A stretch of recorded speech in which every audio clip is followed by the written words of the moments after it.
Баршаңызға сәлем, менің есімім Шахмұрат Ордабаев, мен Моана 2 фильмінің қазақ тілді дубляж режиссерімін. Сіңілім! Әпкетай!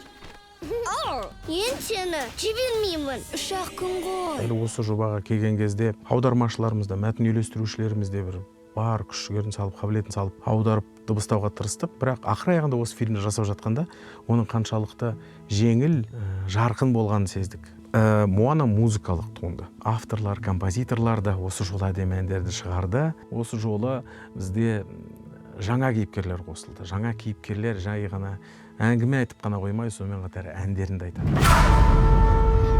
Бұл адамдар ма? Бұл адамдар емес. Какам. Құрметті достар, қарашаның 28-нен бастап еліміздің барлық кинотеатрларында Моана 2 фильмі сіздерге қазақ және орыс тілінде жол тартатын болады. Баршамыз сонда кездесейік.